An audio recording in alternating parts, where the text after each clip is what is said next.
والصلاة على سيدنا محمد صلى الله عليه وسلم. دورت maanta waxaynu dabaal degnaa horta ma dhicin 26 Juun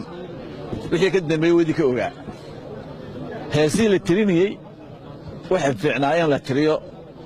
waqtigii 18 May ahay cadaadis ma jirin guumaysi ma jirin balaayo ma jirin wixii markii ka bacda kooyi July baynu intaaba galay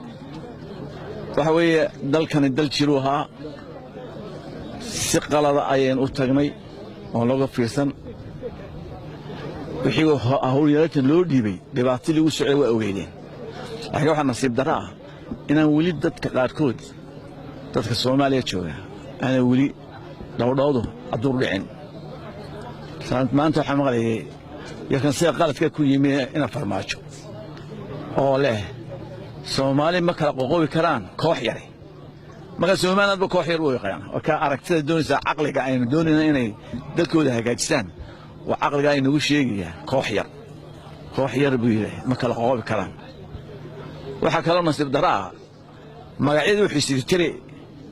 dadkii Abu Haninti haystay Ali Sugul uu qaldo wixii Ali Sugul gabigi kanadje kana saarna kasna saar buu yiri waa qoranta waxa soo arki doonta waxaan leenahay marka dawladnimadan in lagu gamcaafeeyaa weeye inaynu Soomaaliya wax ogaataan maanta wax Soomaaliya ma jirto waa qabaa'il shan madaxweyne leh 25 kun oo ciidan jooga maalin ka soo aragtay waxa ka taagan dhibaato haddana waxay ka dhigteen priority-ga midnaanta waxay ka dhigteen kow in horta qolada xamar degan haduu martida u yahay inuu hubka ka dhiga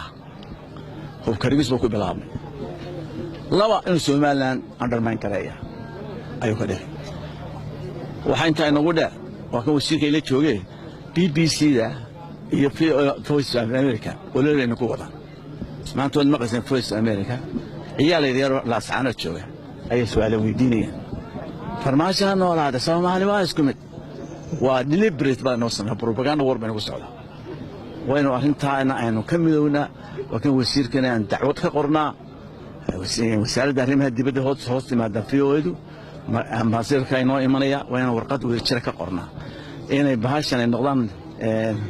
idaacada madax banaan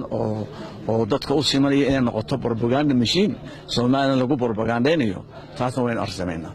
marka waxaan leenahay insha Allah taala dalkeena uu jiraya waanu jiri doonaa waxaanu ka adkaan karnaa waxa weeye midnimo ka adkaan karnaa inaanu midowno mucaadi maxaafidba waxa naga dhaxeeya waxa weeye common ground-keenu waa ilaalinta qarannimada Soomaaliland ina farmaasho waxaan leeyahay isubsabaan ku leeyahay martaad ku tahay hore waan kuu sheegay hadaan muqsay imaado maanta ana kaaga maqran